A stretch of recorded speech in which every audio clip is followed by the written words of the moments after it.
Good morning kaibigan. Ito na po yung ating rice field. Naka-ready na po tayo. Naghihintay lang po tayo na matuyo or madrain yung pong ating pinitak, yung mga tubig. Para makapagsabog na po tayo ng ating bini na RC480. Maya-maya lang po pag wala na pong tubig, tayo po ay magsasabog na. Ito naman po yung aming bini na aming ibababad.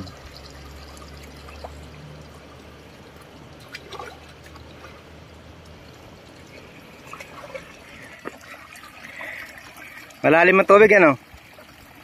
Hindi, dito may malalim lang dito. Sige, mailagay na. Maibabad na yung ating binhi. Baling binabad namin na binhi dito na lang malapit sa gate na meron tayong man-made na patubig. Oh. Malalim naman, kaya okay na dito magbabad ng binhi. So, alas 11 ngayon ng tanghali. Ng umaga. Iyaon natin to bukas ng umaga rin. So, hindi naman siya tatangayin gawa ng nakaharang kami dun eh. Ayan. Pagkalipas po ng isang araw, inihahon na po namin yung aming binhi. Kukulob na po namin siya.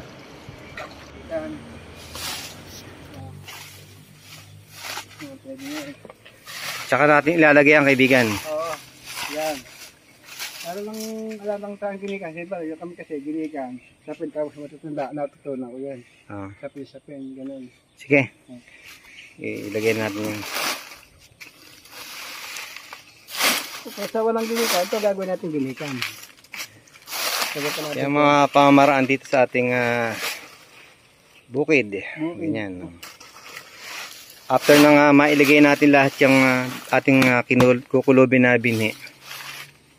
Yung lona, tatakpan natin para uminit yung ating binhi. Malaking tulong. Malaking tulong yan.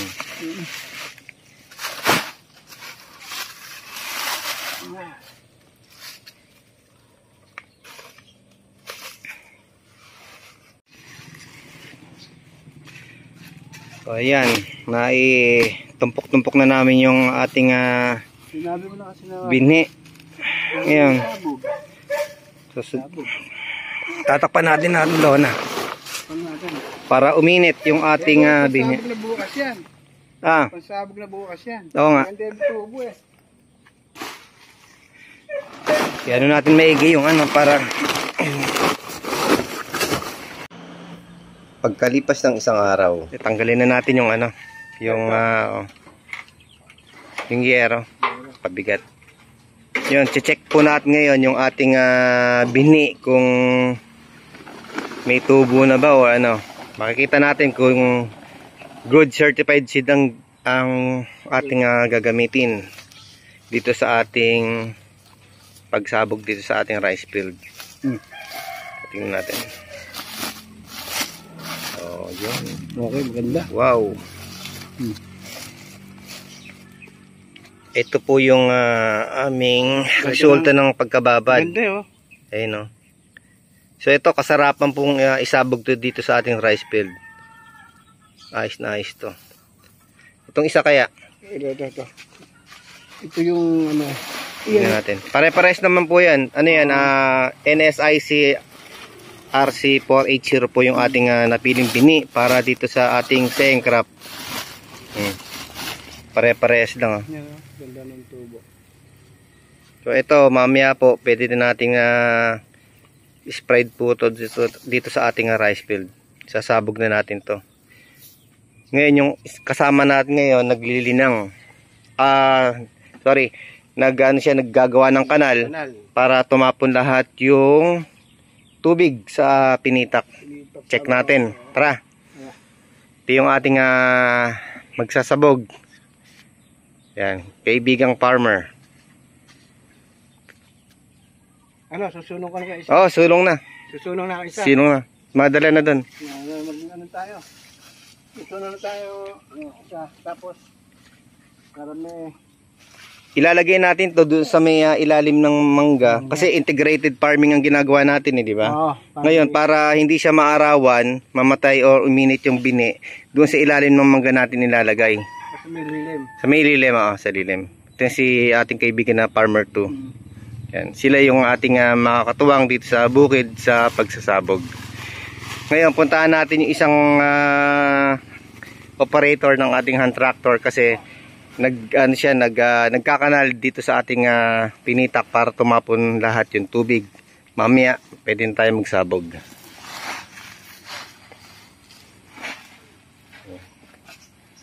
So gumamit tayo ng 5 sako na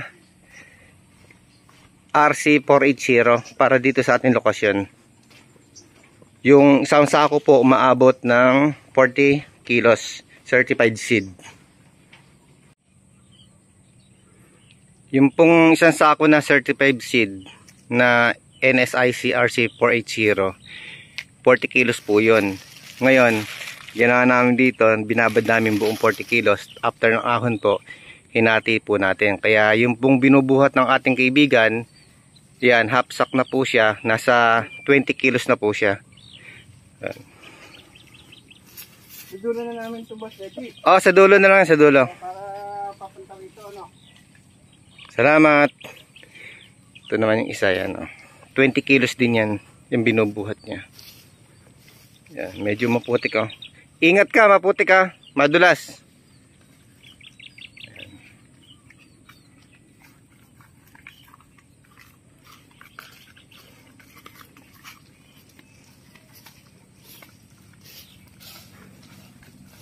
Nakasunong sa ulo yung kanyang binhi. Ayun na, hindi na hulog, sanay siya. Maglalakad daw lang hawak.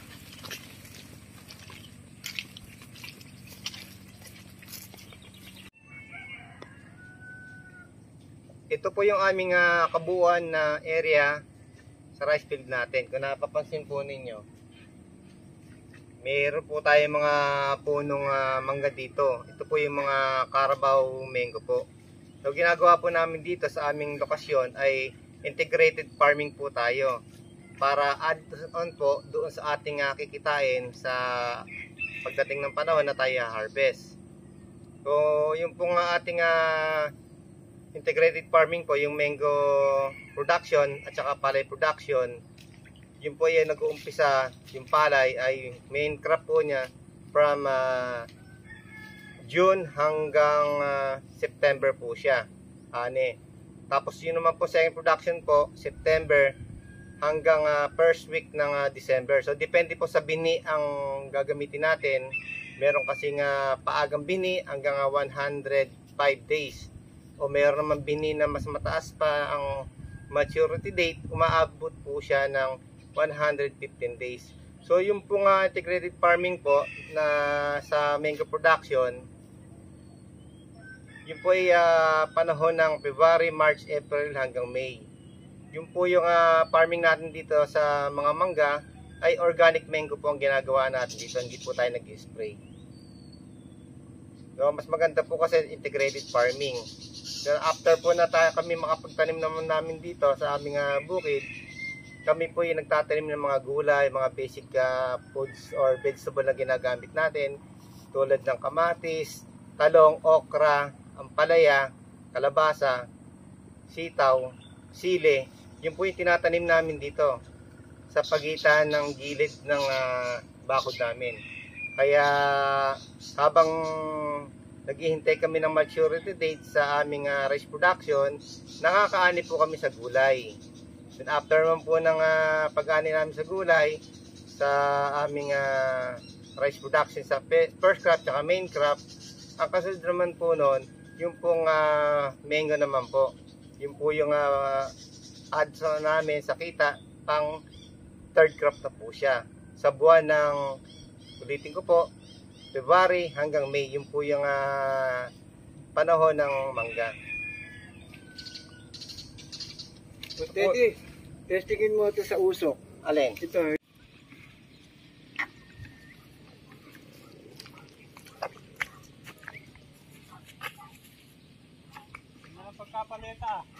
Kaya nga eh. Patag na patag ano. Abay ngayon lang gumanda yan ah. Ano binili ko? 480. Maganda yan. Haba oray. Ayun na tayo. Ito yung isang kasama natin sa farmer, si Mr. Austin Bicmudo. Import natin to. Yan. Gilid ka. Gilid ka. Isa naman Bong Gargoles. si Sir Bong Gargoles. Siya po yung ating nag-operator sa tractor. Pagbabasag at paglilinang dito sa rice field. So, siya rin yung ating tigapagsabog, si Sir Bong.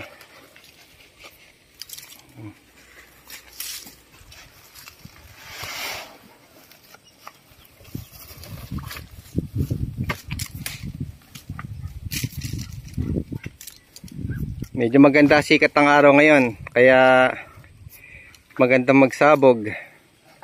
Sana matsyempohan natin yung hanggang 1 linggo. Meron pa tayong isang kaibigan na dumating, si Sir Joseph. Sep! Halika! So, 3 yung magsasabog sa atin dito sa ating bukid.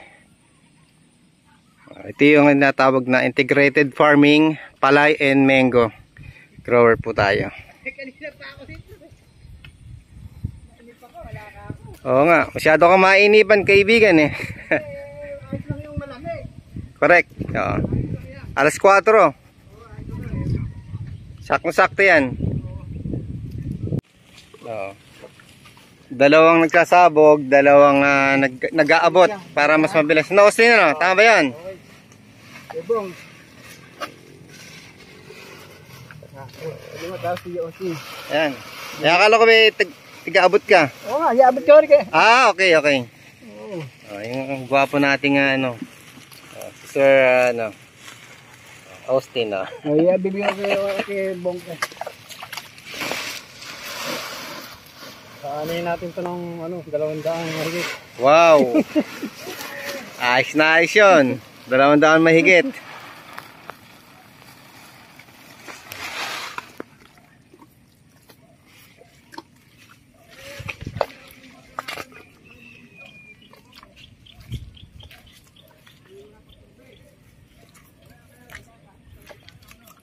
Ganito yung magandang sabugan himbang patag yung lupa or yung rice field.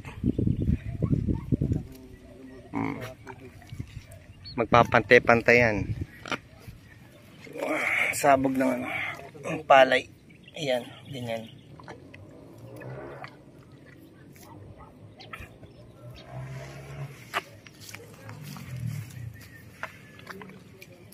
Panos na?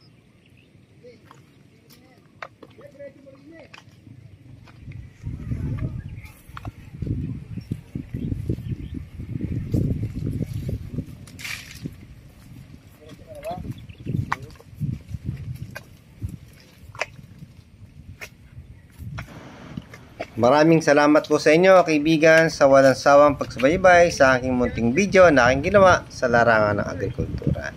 Isang magandang araw po sa inyo. Mabuhay!